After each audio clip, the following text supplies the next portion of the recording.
Olá, estamos começando o nosso encontro de hoje. Eu agradeço os 643 mil inscritos no meu canal. Muito obrigado mesmo. Sempre digo, se você gosta do canal, do conteúdo, das lives, das entrevistas, da perspectiva que nós temos analítica, crítica, propositiva, né? Sempre em defesa da República e da Constituição de 88, indique o canal a uma amiga, um amigo. É fácil, o canal do YouTube, Marco Antônio Villa, diga para ativar as notificações, colocar like no que vocês gostarem e utilizar, como vocês muito bem fazem, a página dos comentários, né?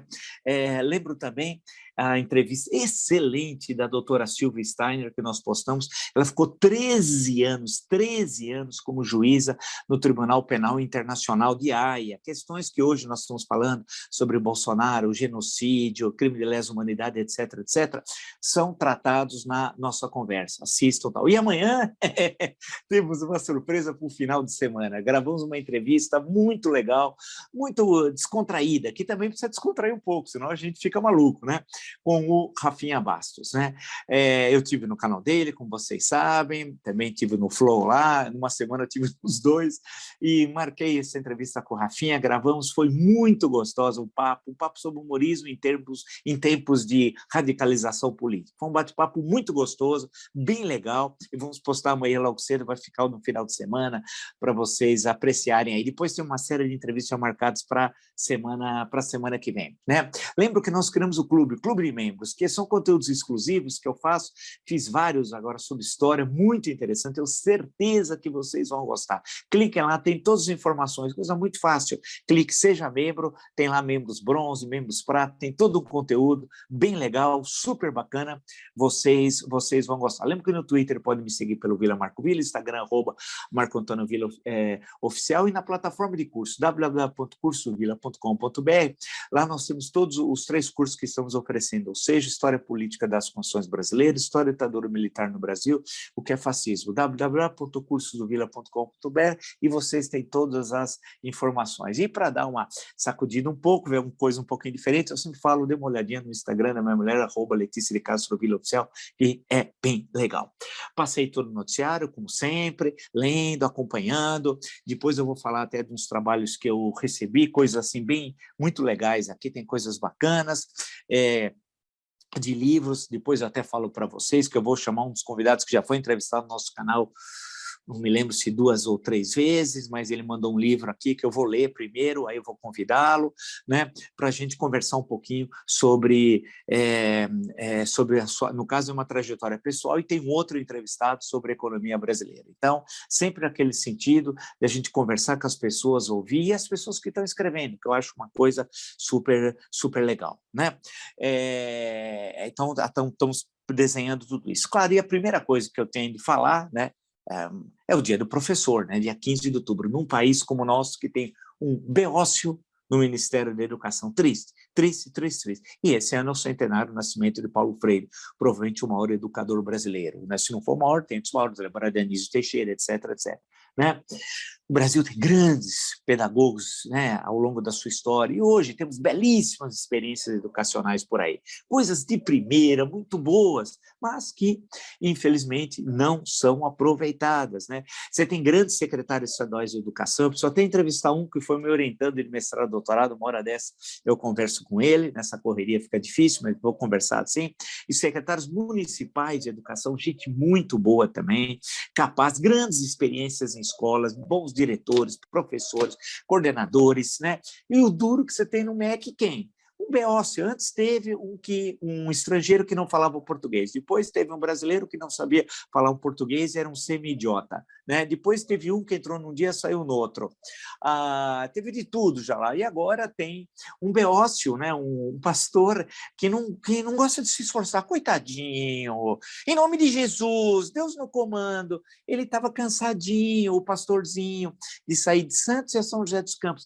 É difícil, 2 horas mais ou menos, em torno disso, de carro, o pastorzinho, coitado, em nome de Jesus, Deus no comando, aquele que manda surrar crianças, pediu um avião da FAB. Então, Além disso, é um mandrião e é um beócio, né? Um beócio é uma vergonha, mas é o governo que está aí, né? O governo que foi eleito, então nós vamos ter, depois de pensar muito bem lá em 2022 em quem votar. Saber que o voto é responsabilidade, né? Para tudo. Aqui tem um deputado federal que não mora em São Paulo e foi o mais votado aqui em São Paulo, o Dudu Bananinha. O Dudu Bananinha, né, é um pangaré que é eleito aqui por São Paulo, que não mora em São Paulo, que não tem vida social, não tem nada, enganou, fraudou. E 1 milhão e tanto, 1,5 milhão, 2 milhões, sabe lá, eu votaram no Dudu Bananinha. O Bananinha, ele não faz um ó com um copo, ele tem dificuldade, fazer um ó com um copo. E tá aí. Espero que o eleitorado paulista tenha vergonha na cara de virar as costas para esse mandrião. E homem também vinculado à quadrilha Orcrim, Jair Bolsonaro. Vamos ver se o eleitorado paulista tem a coragem, que é uma vergonha, hein? Porque a gente, aqui em São Paulo se fala muito dos outros estados, se falar de São Paulo, né? Cada figurinha que já teve aqui. E gente que vem aqui não é daqui. O Enéas é um exemplo. O Enéas não era daqui. E ele, uma das eleições, ele puxou voto para mais 5, um dos quais teve 300 votos e morava no Rio. E teve de tudo. Então, tudo que é aventureiro vem para cá, porque aqui tem 70 cadeiras de deputado federal.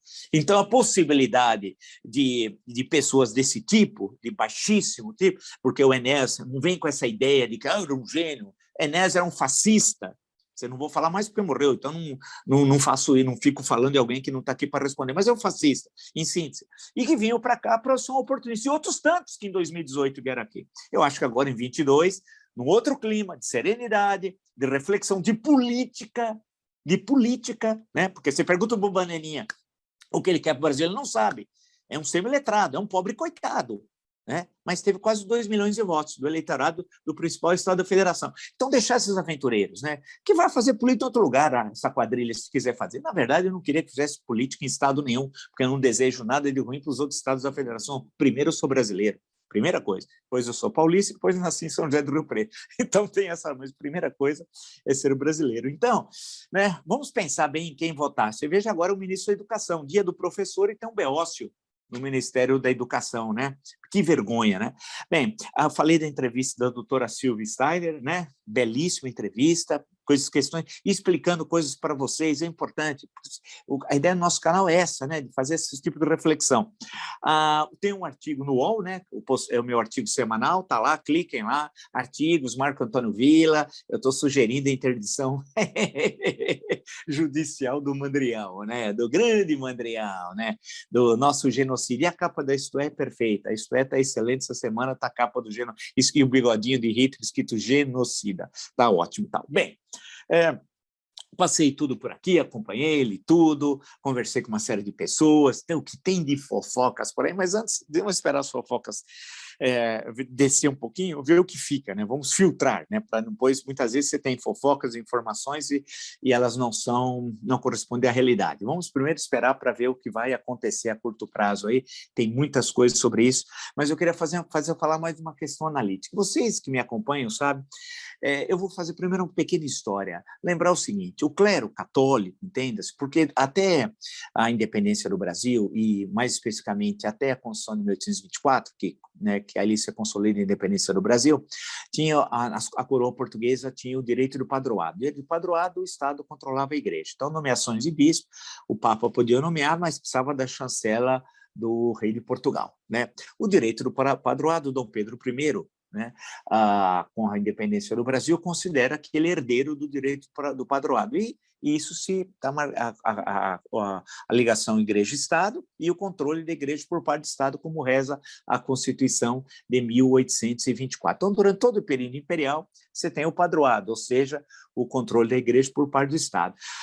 A boa parte do século XIX, isso ficou fluido, acabou ficando muito fluido, porque até mais ou menos até o momento da unificação italiana, nos anos 70 do século passado, né, o controle de Roma da Igreja brasileira era relativamente tênue, até mais ou menos 1860, tal, quando vai chegar a questão religiosa, já na década posterior. Né?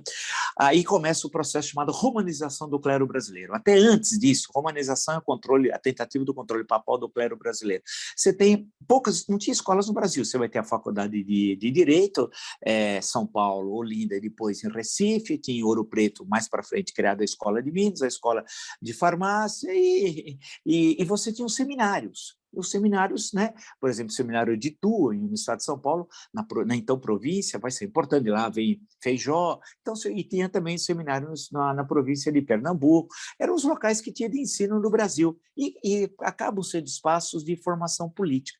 Um número muito grande, se vocês acompanharam, de padres que participam da política no processo pré-independentista, no processo independentista e no primeiro reinado e no segundo reinado. Né? Então, você tem figuras importantes.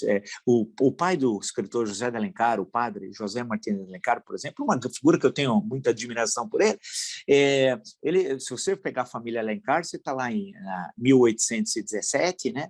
Você encontra depois, no período que precede a independência do Brasil, por exemplo, lá nas Cortes, como deputado nas Cortes de Portugal, depois da Revolução de 1820, né? Depois no processo independentista aqui do Brasil, depois na Confederação do Equador, depois o irmão Tristão de Alencar Araripe acaba morrendo, né?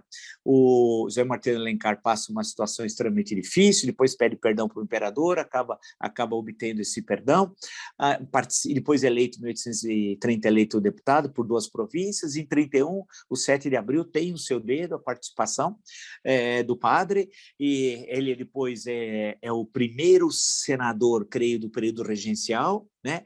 Depois é presidente da província do Ceará, e depois, em 1840, o golpe da maioridade tem o seu dedo ali também. Né? Então, só para pegar uma figura importante, né? Que é o que até por muitos conhecido só como o senador Alencar. Então, você tem a participação Feijó, o regente uno do Império, né? E aí você pode listar uma série de padres que participam dos movimentos pré-independentistas, depois da independência, do primeiro reinado, do segundo reinado. Mas conforme se desenvolve o segundo reinado, diminui. Tem alguns padres, eu me lembro até quando eu passo sempre na Padre João Manuel, eu me lembro dele, porque ele participa ali no final do Império, ele é deputado, e assim por diante. Vem a República, aí a separação igreja-estado. Isso já estava no governo provisório, né? Depois vem na Constituição de 1891. Quando eu falo no governo provisório, vem a separação igreja-estado no início da República ainda, antes da Constituição de 1891, e lá depois está garantido pela Constituição. A separação igreja-estado acabou de ter religião oficial, porque isso tinha uma série de problemas que envolvia cemitérios, uma série de outras razões, nomeação de bispos, etc. Então houve a separação. E aí diminui um pouco a participação de padres, né? Não significa que não há participação de padres na Primeira República, mas diminui. Depois nós temos um breve período entre 33 até 1937, que você tem eleições nos estados, municípios, eleições para constituinte de 33 e 34, também você tem até uma liga eleitoral católica e tal. Depois de 45, no populismo, é curioso que você tem muitos padres. Aqui em São Paulo tem Minas Gerais, Pernambuco, Paraíba, os que eu estou me lembrando rapidamente, que participam com deputados prefeitos, deputados estaduais, federais, senadores, mas não é um número muito grande, mas tem. Mas já tinha ocorrido desde a Constituição e nas outras Constituições posteriores a separação e igreja-estado. Mas você tem essa participação e uma presença do catolicismo. Né? Basta lembrar a manifestação do dia 19 de março, dia de São José, que é uma resposta aqui em São Paulo ao comício da Central do dia 13 de março, sexta-feira de 1964, dia 13 de março, o famoso comício da Central. Tem a resposta, vamos chamar assim, à direita, né? Com todas as aspas do mundo, feita aqui em São Paulo, sai lá da Praça da República, vai até a Praça da Sé, passando ali a rua, principalmente a Barão de Tapetininga, a rua direita, a marcha lá com Deus, pela liberdade, etc., etc., né, que é o dia 19, que é o dia de São José, vinculado à família, né, o santo da família, etc., etc., etc. Bem, então ali você está presente, você teve muita presença de padres, por exemplo, que apoiam a derrubada de João Goulart, que tem participação decisiva naquela conjuntura histórica, e depois, no período do regime militar, ainda você tem a presença de padres, mas vai diminuindo paulatinamente. grande, né?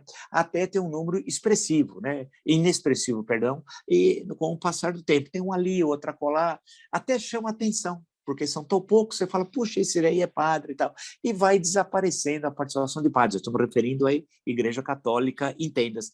Mas aí é interessante, quando esse processo vai se aprofundando, sumindo os padres da política partidária, entenda-se, né?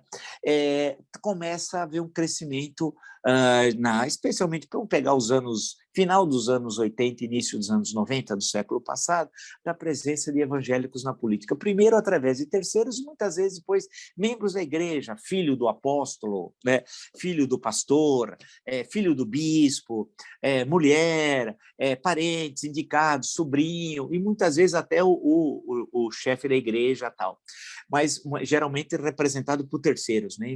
Mas isso vai aparecendo, começa, então, todas essas igrejas mais recentes, essas denominações, né? Sempre tem alguém, você começa a ver, quem é esse daí?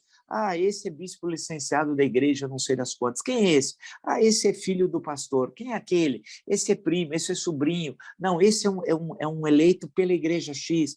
Então, começou a crescer. Então, enquanto a curva da participação de membros da Igreja Católica na política partidária vai quase se aproximando de zero, a presença de evangélicos, que é uma novidade, que era a sua presença no conjunto da população era muito pequena, começa a crescer, né?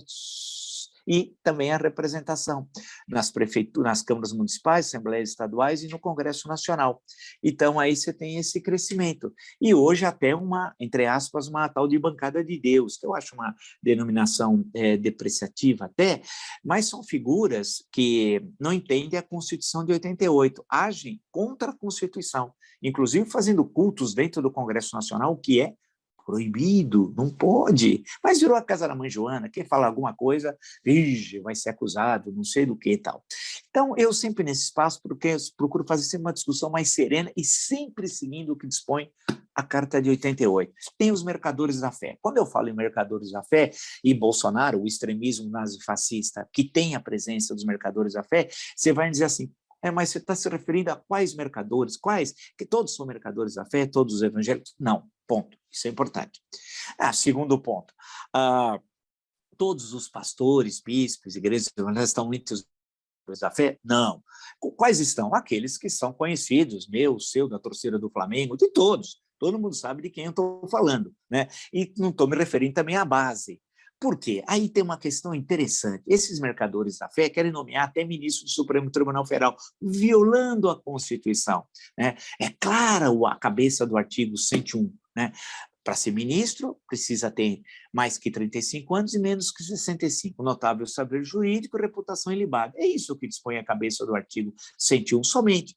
Então, eles estão querendo politizar e via ou até sacralizar a representação de ministros do Supremo Tribunal Federal. Isso é patético, isso é ridículo, é mostrar quão baixo está a política no Brasil. É o pior momento da história do Brasil republicano. Significa que é o ponto final, que vai acabar o Brasil? Não, não entenda isso. Nós vamos superar isso. Mas, inegavelmente, é o pior momento que nós estamos vivendo.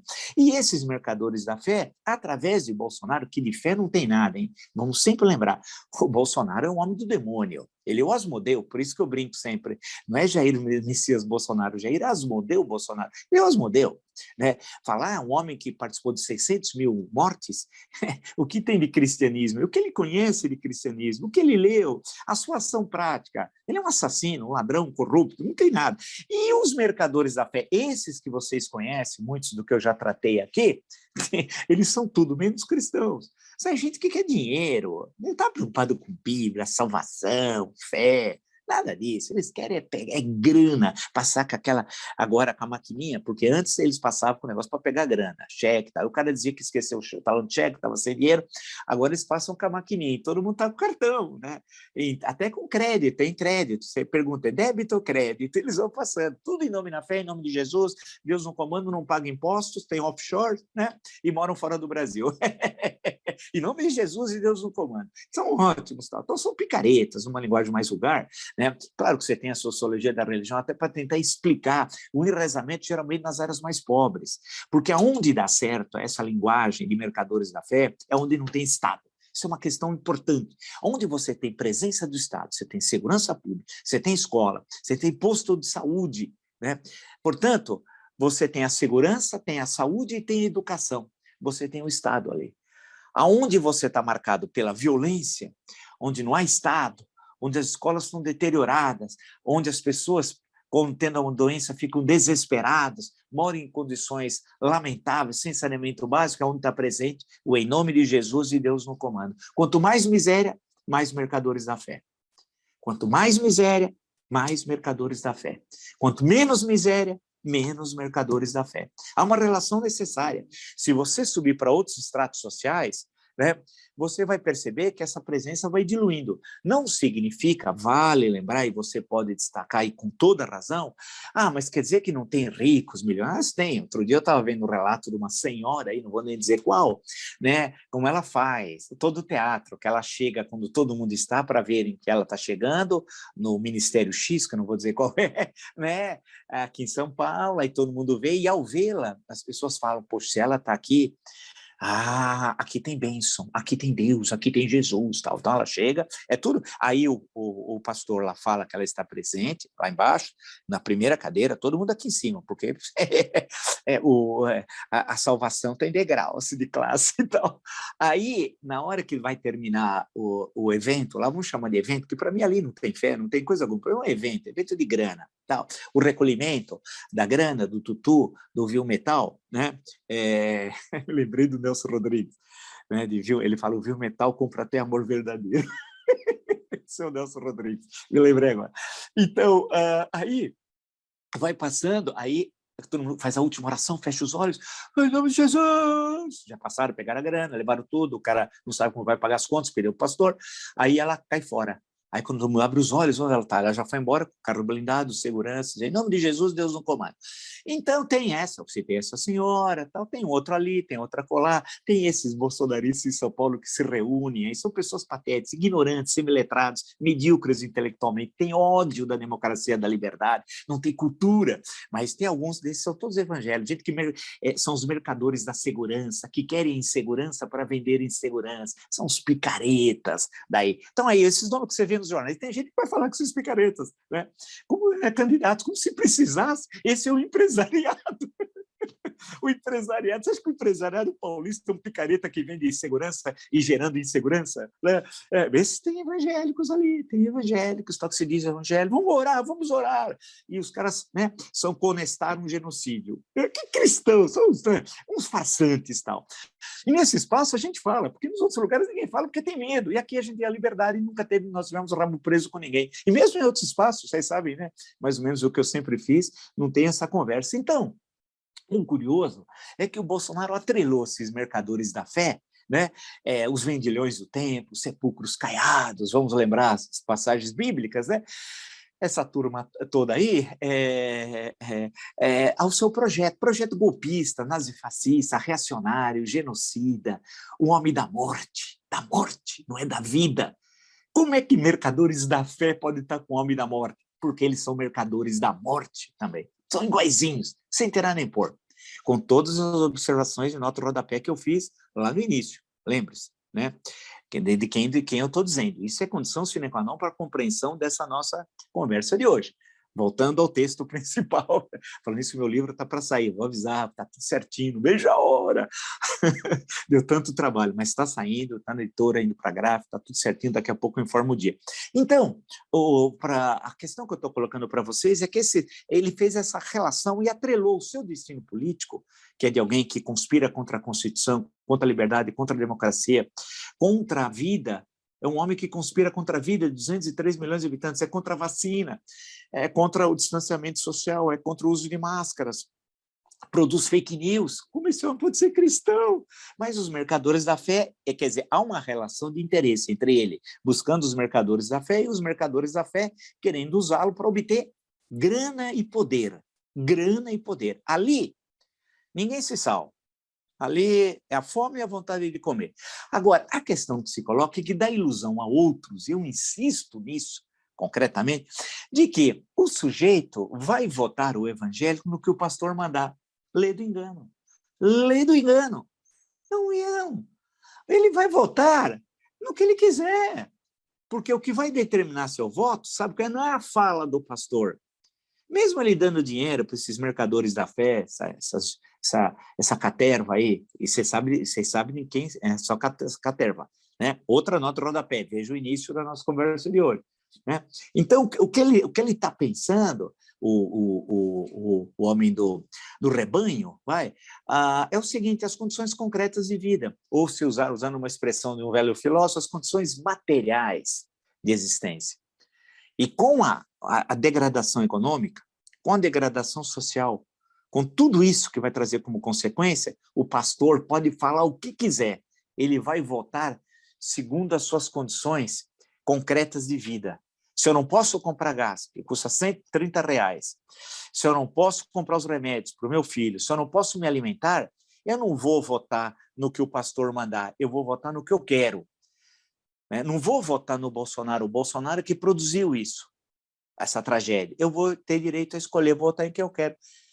E também ele tem a liberdade de ir para outra igreja. Não precisa ficar naquela. A gente sabe que eles mudam muito, há uma mudança muito de igreja. E também o pastor racha. Quando a grana começa a entrar e é muito grande, esse pastor racha e cria a sua igreja. Né? Eles têm a secessão, está muito presente entre os evangélicos. Por quê? Porque tem muita grana. Não é questão de evangélica, teológica. Não há nenhuma discussão sobre interpretação da Bíblia.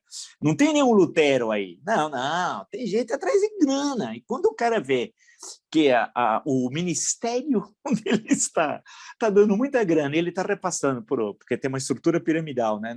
E ele fala, pô, mas se eu ficar com isso, criar a minha, juntar com o meu amigo, criar o meu ministério, vai ficar para mim. Então eu vou criar e levo o rebanho para mim. É assim que funciona. Estou falando uma linguagem muito vulgar. Eu sei que nós temos belos estudos de sociologia da religião que explicam de forma um pouco mais sofisticada. Nós somos numa conversa informal aqui, portanto, não dá para ficar teorizando aqui. Né? Nós podemos até voltar, não vou falar da ética protestante e o espírito do capitalismo do Weber, tal, porque a coisa é outra aqui.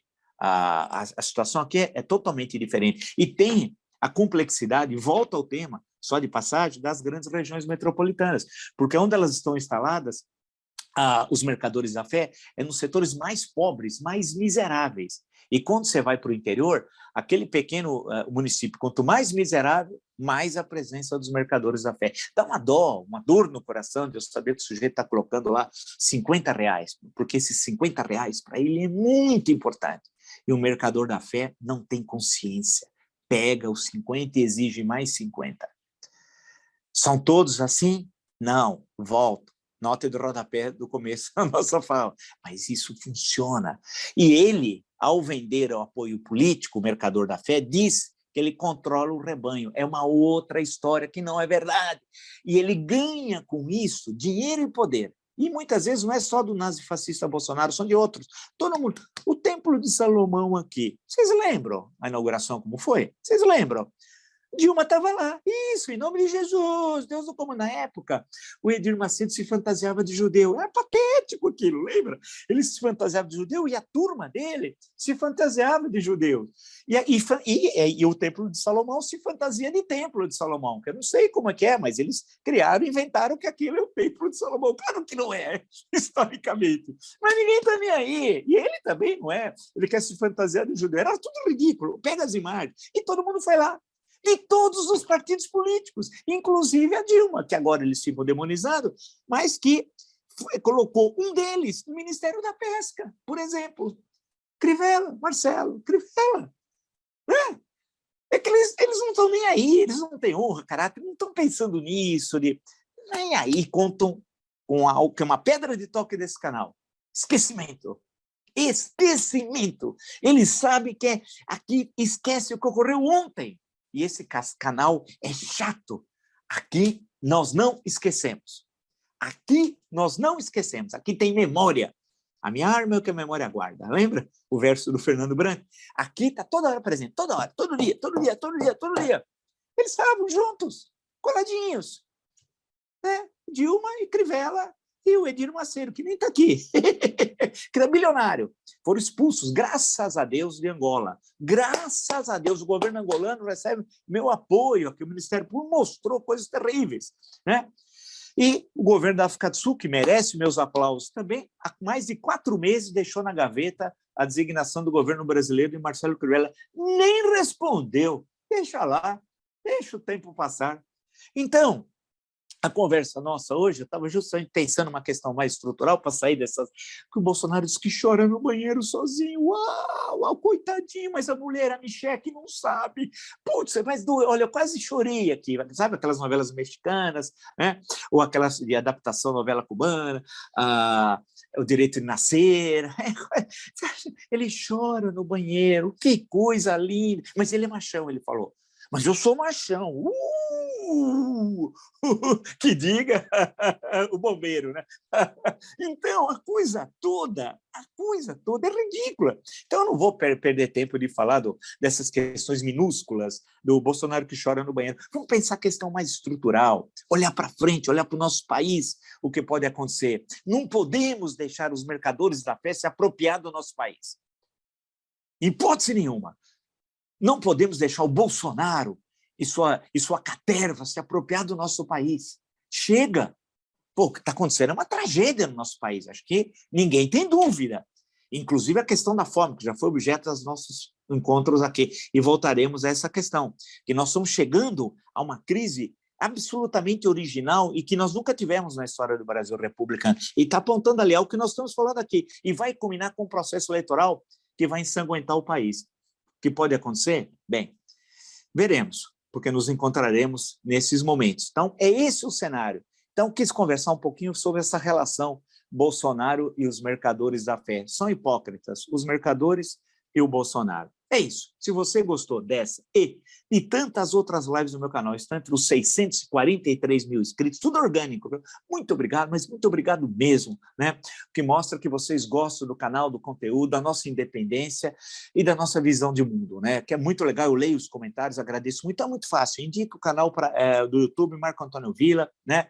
Para seus amigos e suas amigas. Coloque like no que vocês gostaram, utilize a página dos comentários, que vocês utilizam muito bem, coloque, né, like aí no que vocês gostaram, e ativar o sininho que avisa as novas postagens. Lembro também as entrevistas, né?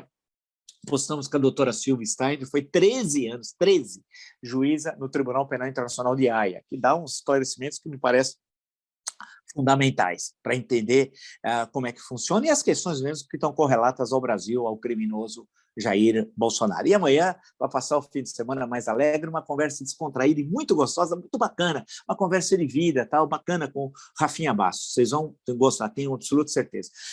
Lembrar o clube de membros, clique lá, membro, seja membro, pim! Tem um material exclusivo muito gostoso. Inclusive, andei gravando umas coisas muito interessantes sobre a história do Brasil. Até tem uma série lá, que parece uma série da Netflix, que eu estou conversando, na verdade, sobre a história do Brasil. Está bem bacana. Cliquem ali que vocês vão gostar. Seja membro, tem todas as informações, tá bom? Uma coisa super bacana. Lembro que no Twitter pode me seguir pelo Vila Marco Villa, no Instagram, @Marco Antônio Villa Oficial, e na plataforma de curso, www.cursodovilla.com.br. Lá vocês encontram todas as informações sobre os 3 cursos que estamos oferecendo, ou seja, História Política das Constituições Brasileiras, História da Ditadura Militar no Brasil, que é fascismo.